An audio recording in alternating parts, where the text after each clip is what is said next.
الحمد لله الذي هدانا لهذا وما كنا لنهتدي لولا أن هدانا الله. نحمده سبحانه وتعالى ونشكره على نعمه العظيم، ونشهد أن لا إله إلا الله وحده لا شريك له، ونشهد أن سيدنا محمدًا عبد الله ورسوله. اللهم صل وسلم وكرم ومجد على سيد أبا القاسم محمد صلى الله عليه وسلم وعلى آله الطيبين الطاهرين وعلى صحابته الكرام وسلم تسليما كثيرا، والحمد لله رب العالمين. أما بعد، فيا أمة الإسلام وحراس العقيدة، أوصيكم ونفسي بتقوى الله عز وجل. يا أيها الذين آمنوا اتقوا الله حق تقاته ولا تموتن إلا وأنتم مسلمون. أحباب رسول الله صلى الله عليه وسلم، قال عز وجل في محكمه البيان بعد أعوذ بالله من الشيطان الرجيم: إنما أموالكم وأولادكم فتنة. وفي آية أخرى: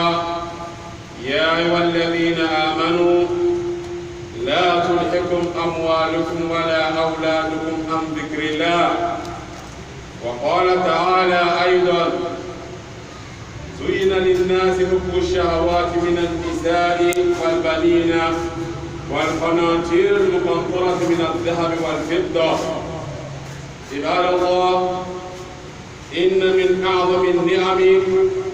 التي أنعم الله بها على عباده نعمة الولد، لكنه جعلها أمانة في أعناق الوالدين. كذلك عليهم أن يحسنوا التعامل معها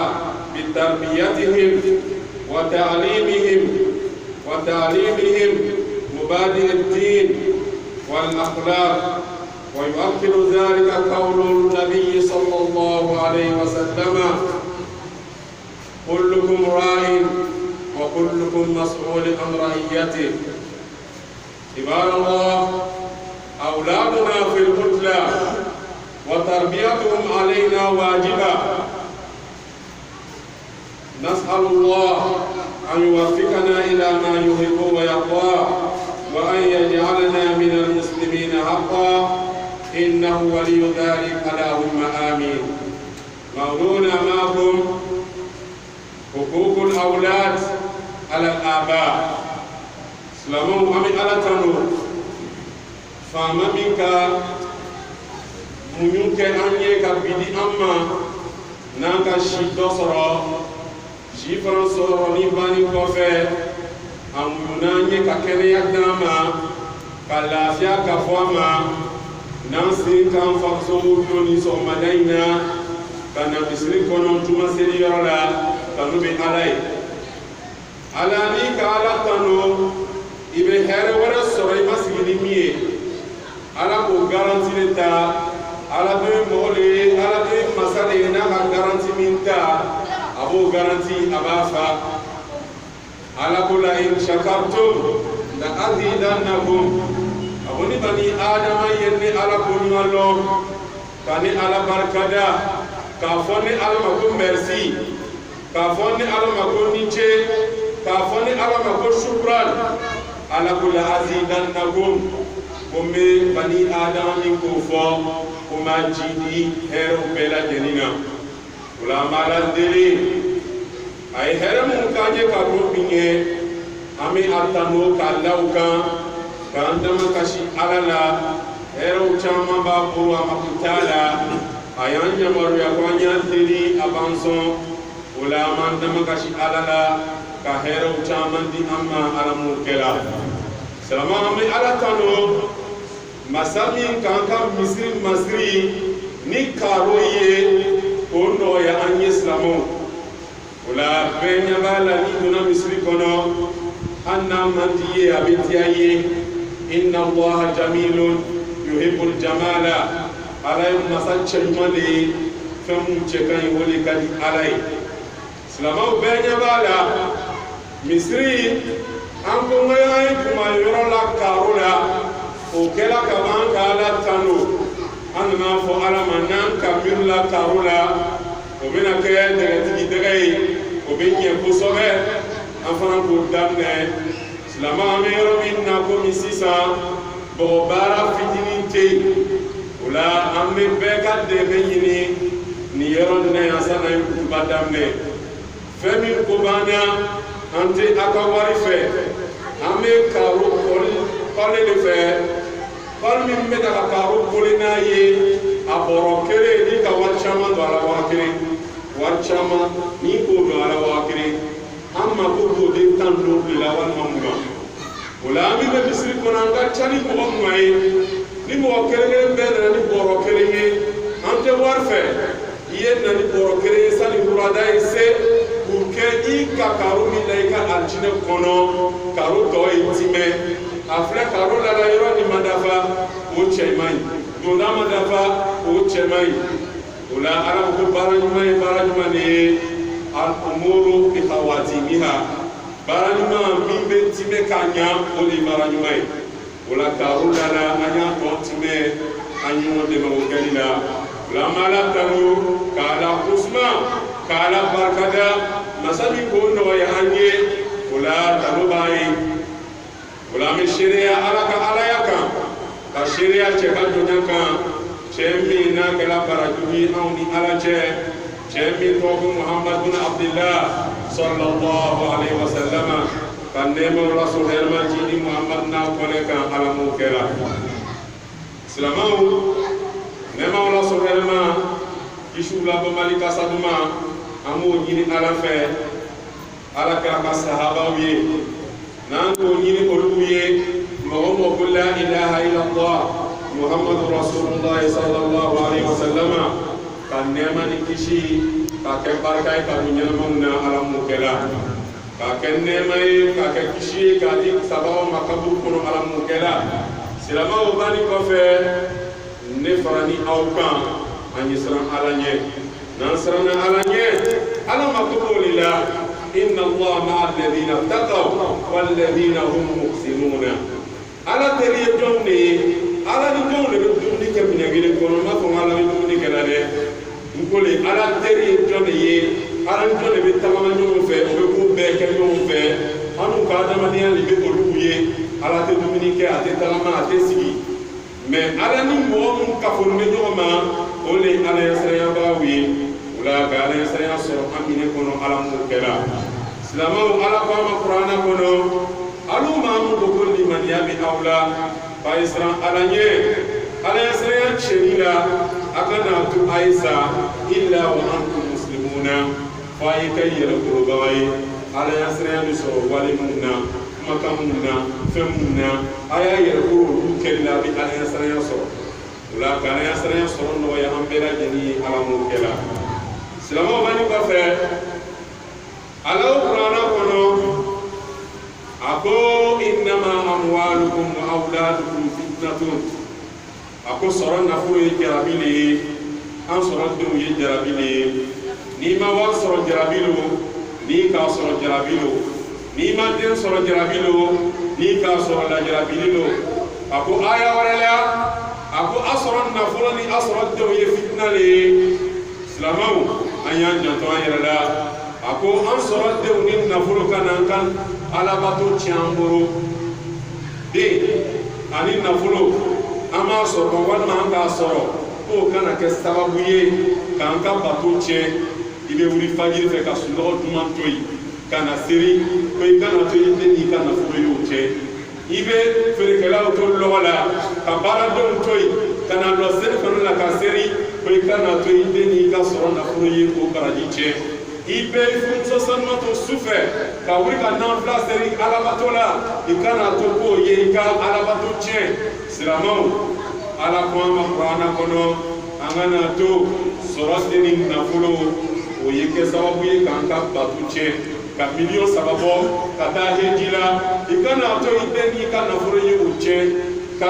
mɔgɔw sɔn i kana to i den n'i ka nafolo i den ani i ka nafolo ye o tiɲɛ ka ɲumanya kɛ i kana to i den n'i ka nafolo ye o tiɲɛ o b'o tiɲɛ cogoya jumɛn de la silamɛw nɛɛma tɛ yen adamadenya nɛɛma kɔfɛ o ka foli silamɛya nɛɛma ma nɛɛma min ka bon ka tɛmɛ nɛɛma bɛɛ kan o de ye den silamɛw den tuma dɔ i ma lɔnni kɛ i yɛrɛ ma se so ye mɛ i den bɛna dɔktora sɔrɔ ka n'a d'i ma o b'i tɔgɔ fɔ a nɔfɛ tuma dɔ i bɛ an ka quartier kura la yan Buguniso i tɔgɔ yɛrɛ ma dɔn n'i den nana kɛ dɔnnibaga ye k'a bɛ fɛ ka kɛ maire walima député ye walima a kɛra alimami ye den bɛna i tɔgɔ bɔ tuma dɔ yɛrɛ i tɛ tubabukan mɛn a ɲuman den bɛna angilɛkan mɛn ka espagnol mɛn k'a l'a kan jɔn den do i ne den do o de kosɔn ala kuma na adamaden bɛna siri ɲuman fɔlɔfɔlɔ o ye furumuso ɲuman ye o kɔfɛ den ɲuman silamɛw mun kosɔn an ka walanda nin ta denw de bɛ taa vacances la an y'an janto an yɛrɛ la o la denw ka hakɛ an tun bɛ fɛ ka dɔɔnin dɔrɔn de fɔ a la le droit des enfants sur les parents o la silamɛw an y'an jija k'a dɔn k'a fɔ den ka hakɛ fɔlɔfɔlɔ i b'o kɛ k'a sɔrɔ i ma den yɛrɛ ba furu ban i b'o kɛ k'a sɔrɔ den ba yɛrɛ ma furu cɛ ma ban bɛɛ bɛ filɛ la o ye hakɛ jumɛn ye hakɛ min bɛ di k'a sɔrɔ den yɛrɛ ma sɔrɔ ban o de ye i bɛna muso min kɛ i den bamuso ye a ye kɛ muso ɲuman de ye i bɛna cɛ min kɛ i den facɛ ye a ye kɛ cɛ ɲuman ye o cɛ ɲuman ye jumɛn de ye muso ɲuman ye jumɛn de ye an t'o dɔn f'an ye taa dɔ de kɔ an ye taa kira Muhamadu de kɔ sallallahu alaihi wasallam o la Ala kira kuma ma a ko tunkihul mar'a li arba'in sani a y'o fɔ a ko takhayyaru li nutfikum fa innal iraq dassasu a ko a bɛna muso mun kɛ a denw ba ye a bɛna cɛ min kɛ a den fa ye f'a y'a tɔmɔ k'a tɛntɛn k'a ɲuman de ta a b'a fɔ cɛ ɲumanin dɛ a ko ɲuman i m'a ye pépinière a fitintɔ n'a bɔlɔnin do walima a fitintɔ n'i k'a don bɔgɔ la bɔgɔ min man ɲi est ce que a bɛ balo ɲɛnama wa la pépinière n'i ka bɔgɔ ɲuman sɔrɔ i bɛna kisɛ min don a la suman kisɛ min don a la walima yiri min den don a la ni yiriden nin man ɲi est ce que a bɛ se k'a falen k'a kɛ ɲuman ye wa la o la denw ka hakɛ fɔlɔfɔlɔ fa ni baw y'i kɛ ɲuman ye sani o ye furu o ye den ka hakɛ fɔlɔ de fo Ala kɛra taala fɔ cɛw ma iyyakum wa hadratu dimanun maaw ma cɛw a kana to joli binkɛnɛ in na ɲagami a joli la dɛ joli binkɛnɛ joli bɛɛ ye wulema de ye mɛ n'i ka joli a kɛra binkɛnɛ ye se k'a caman le o y'a ɲininka ko joli binkɛnɛ ye jumɛn de ye a ko muso cɛ ɲumanin bɔ yɔrɔ jugu la muso min k'a ye a yecogo bi kabakoya cɛɲa na nungala tɛ senkalaw tɛ ni k'a da tigɛ cogo ye la ilaha illallah ni k'a forme ye k'a tɛ ye la ilaha illallah mɛ muso danotigi tɛ silamɛw ko an y'an janto an yɛrɛ la dɛ ka sariya bila kɛrɛfɛ an bɛɛ ye mandenkaw de ye manden sariya kɔnɔ mandenkaw tun bɛ furu kɛ cogoya min na o bɛ muso ni cɛ de filɛ n'o jogo ka ɲi olu nana hɛrɛ min sɔrɔ hali ni den ma jigi ban ka na diɲɛ kɔnɔ u b'a fɔ n'a kɛra musoden ye n bɛna juru siri a sen na walima n bɛna juru siri a bolo la parce que k'a lɔn cɛ ni muso minnu farala ɲɔgɔn kan furu kɔfɛ ka kɔnɔ nin sɔrɔ mɔgɔ ɲumanw don n'a kun tɛ kɛ ten an faw sigi tun bɛ yan o la Ala kira ko ma sallallahu alaihi wasallam a ako tun kahul mar'atu li arba'in ako cɛ sɔn caman bɛ yen cɛ caman bɛ yen o bɛ muso furu ko 4 de kosɔn ko 4 dɔw bɛ muso furu k'a cɛ ka ɲi vraiment elle est d'une beauté inestimable ahɔn i bɛ se ka muso furu o kama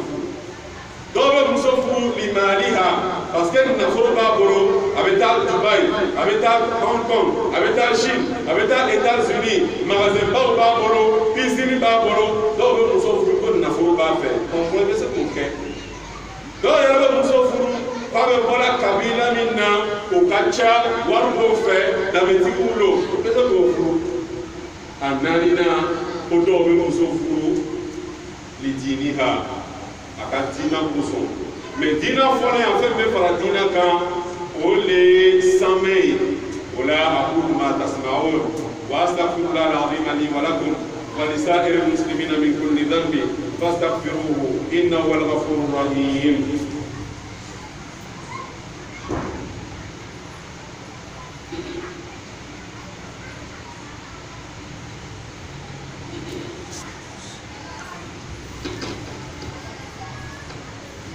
الحمد لله كفى ثم الصلاة والسلام على المصطفى سيدنا وحبيبنا محمد صلى الله عليه وسلم وعلى آله الطيبين الطاهرين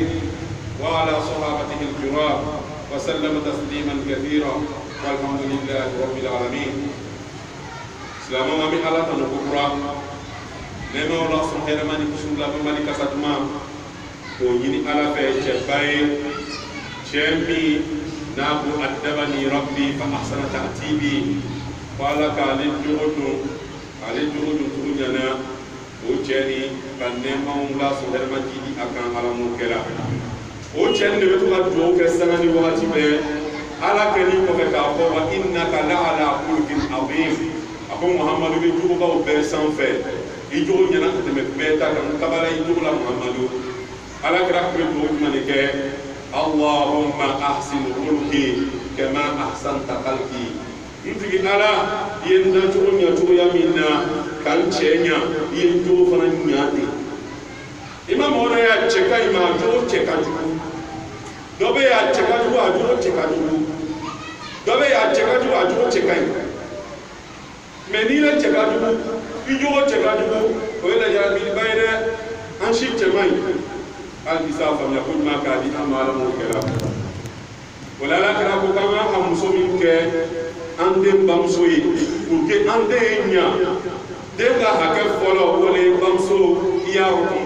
كلمان تارا بامسو نيمنا يفرو تشامي ما يكنا كوار فلة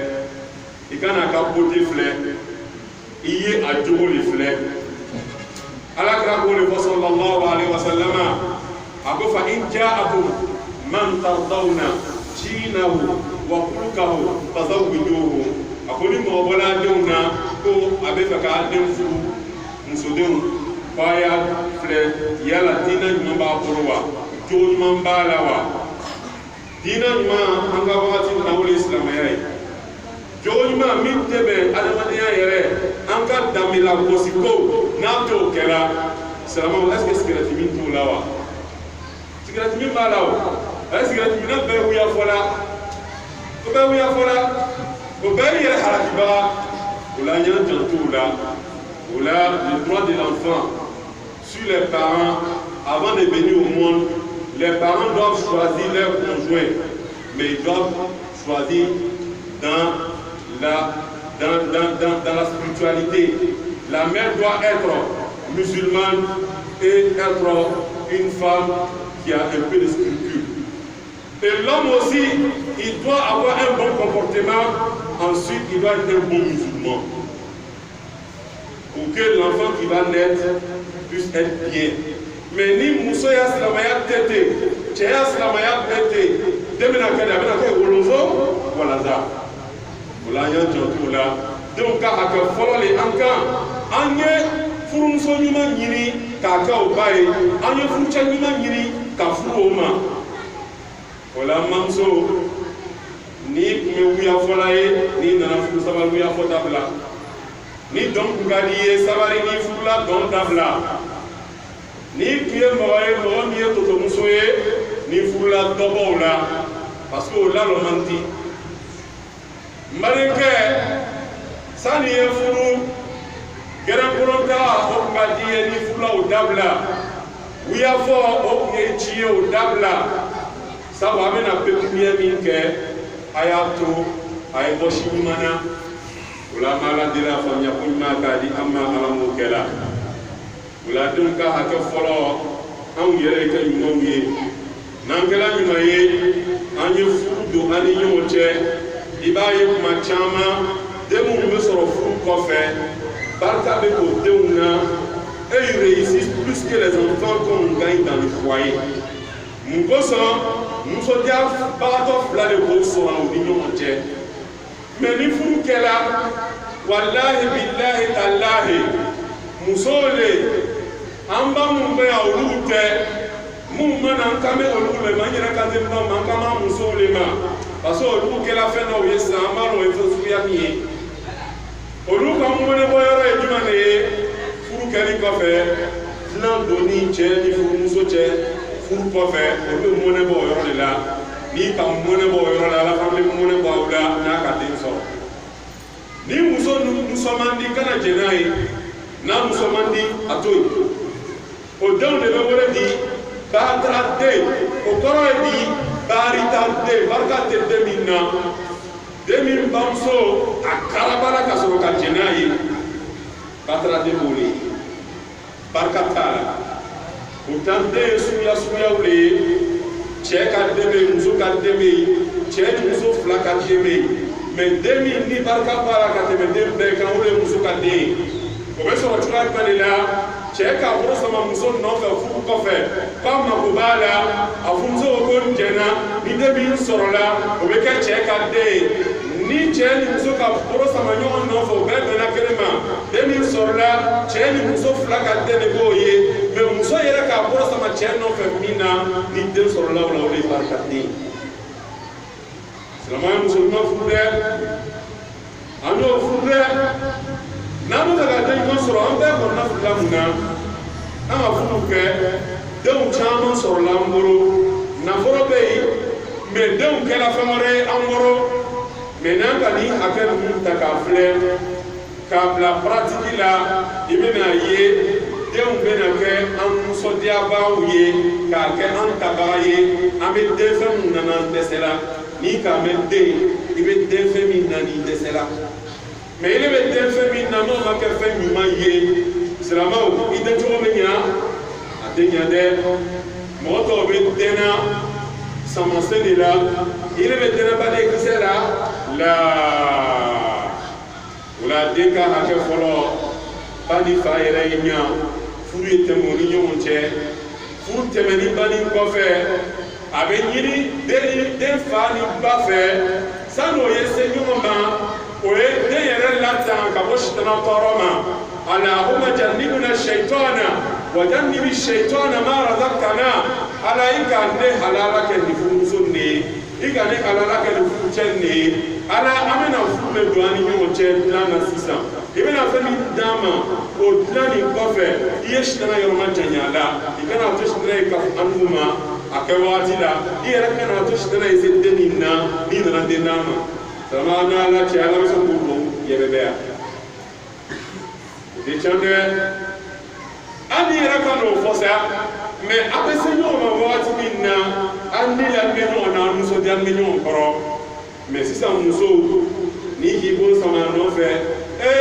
n terimuso kɔrɔmuso dɔgɔmuso n terimuso ta dɔgɔnin dɔ bɛ furu la o ka ye création kɛ ko volontaire lo ko 45 000 francs n'i b'a ta cash 55 000 n'i b'a ta juru la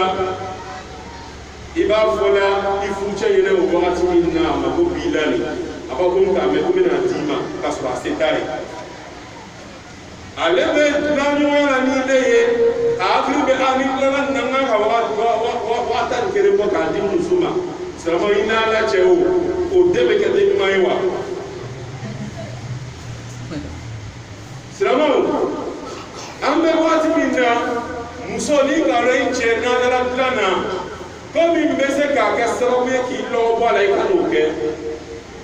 o dɔ ye jumɛn de ye tasako o oda juma ne nangol bolo oda juma ne ka drekeni ka kola nundo ki yɛrɛ siri na fɔ tupai ki na cɛ kɛrɛfɛ o tɛ bɛn nin bɛɛ de b'an denw fabula k'u kɛ mikɔrɔbuw ye an b'a lɔn mikɔrɔbuya sɔrɔla mun de fɛ a sɔrɔla nin de fɛ muso o muso ni k'i la i cɛ ye i n'a fɔ tɔgɔ bɛ la cɛ ye cogoya min na i denw bɛ sini kan fɔ mɔgɔw bɛ sɔn ta ma mɛ ni muso o muso kɛra wara ye cɛ ma cɛ ka sɔrɔ musokɔnɔmɔgɔw ma i den bɛ kɛ sa mɔnɛ ye a taama ɲɔgɔn kɔ même s'il est le plus intelligent o la faamuya ko ɲuman k'a di an ma ala mun kɛra silamɛw a y'a filɛ mun de b'a kɛra barika tɛ an denw na an denw kɛra an ma fɛn dɔ ye an bɛ kuma o fɛ o tɛ sɔn an ma a sababu ye nin de ye parce que an ma bamuso ɲuman ta k'a t'u ma fɔlɔ den ka hakɛ dɔ ye cɛden ka hakɛ dɔ ye jumɛn de ye n'a balikuyala ko facɛma ye muso ɲini k'a d'a ma muso den ka hakɛ dɔ ye jumɛn de ye fa kan n'a bolo donna ji la a ye commencé ka mɔgɔ ɲuman dɔw filɛ k'a ka den kibaruya fɔ o ɲɛna plan na pour que o ye a dɔn k'a fɔ ko denmuso b'a fɛ min sera furu ma mais est ce que o bɛ kɛla bi wa n'i ko k'o kɛ maintenant on nous dit que c'est un mariage forcé o da mariage forcé dɔw kɛra fɔlɔ o dɔw kɛra président ye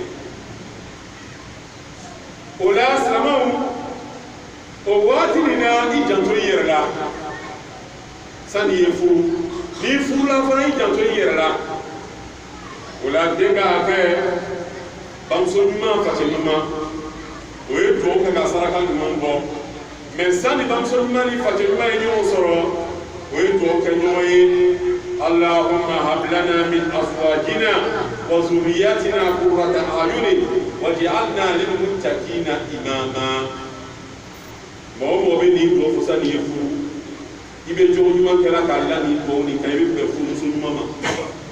muso o muso bɛ nin duwawu kɛ k'a la jogo ɲuman kan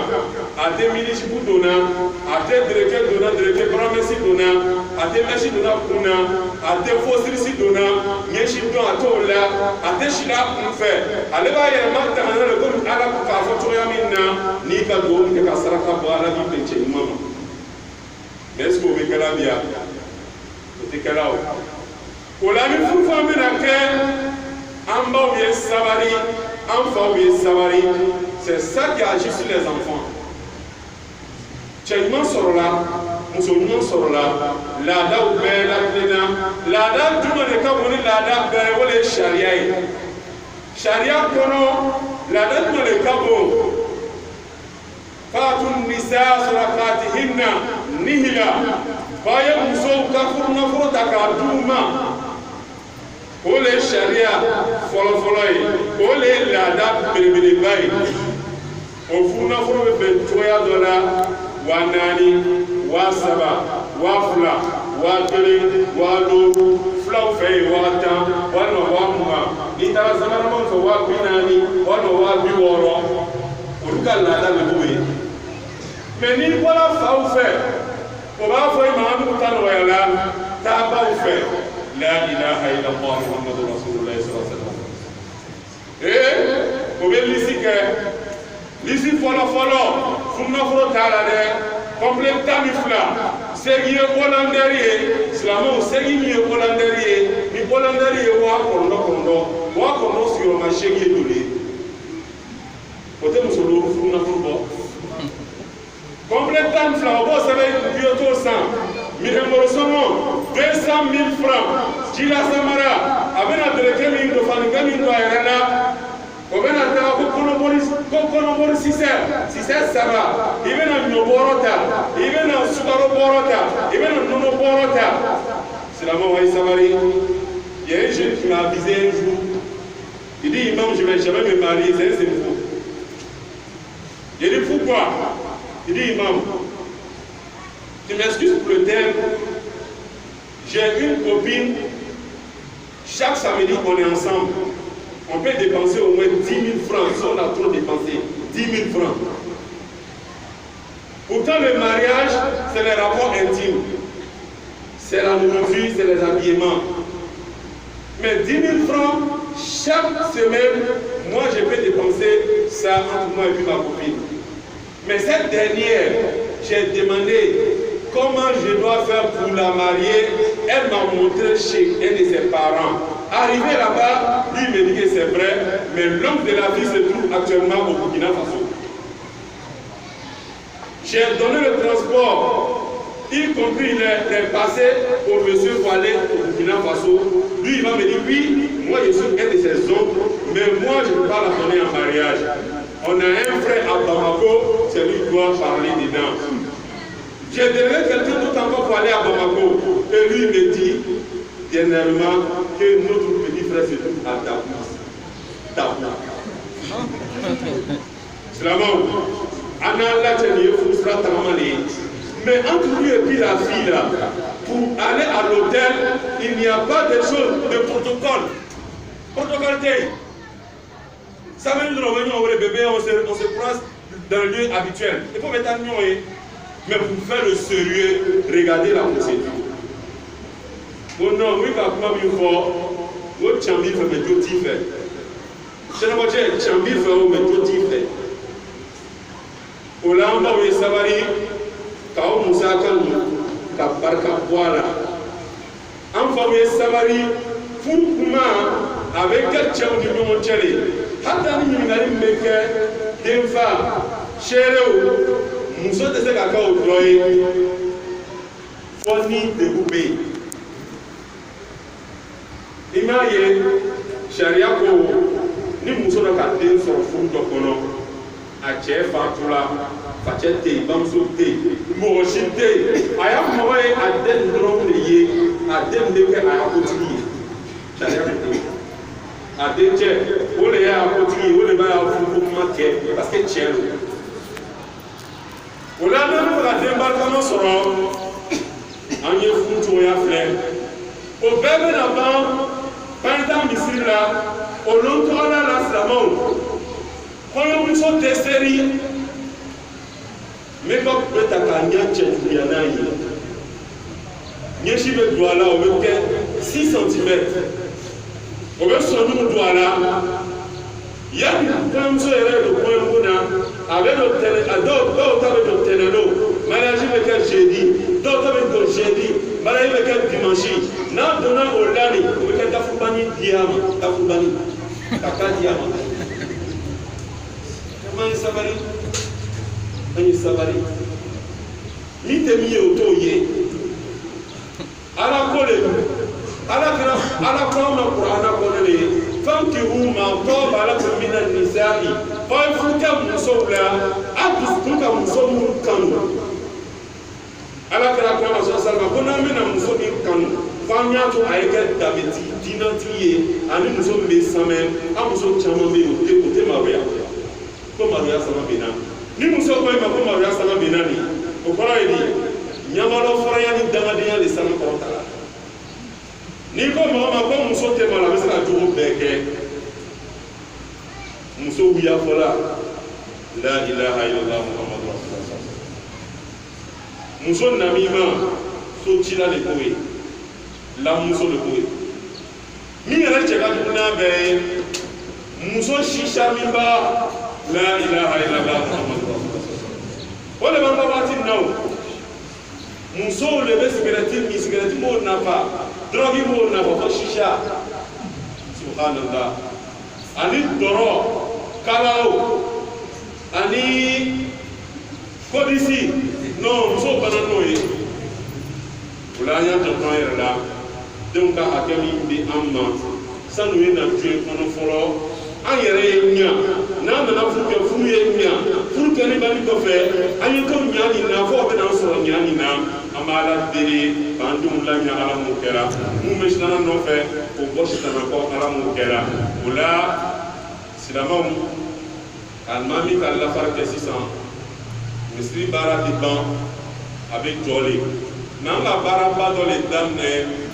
an y'a to a ye tiimɛ ka ɲa an ɲɛ b'a la karow bɛ manqué la o ko an ma ko kɔli de banna kɔli min bɛ karo kole o kɔli min bɛ karo kole silamɛw a bɔrɔ kelen a tɛ tɛmɛ 100 000 kan ama ko boro manila an deseni ba boro tanno me mo be misiri kono est ce que am chani mo tanno wiwa ni mo mi be ani be ka wa kelengele di ade soro wa abe soro me ata dilanu ma aba dila ala le ma ala minta ye anye ala minta ye nyama ye ala minta ye sayay ala min be anson namasina ye aba dila o masalima wala ni seri bana sisa ne yɛrɛ bɛna bɔrɔ kelen waati ni mɔgɔ min fana k'a lɔn i teri a bɛ karo feere i bɛ se ka kɔli bɔrɔ dɔ sɔrɔ a fɛ da min na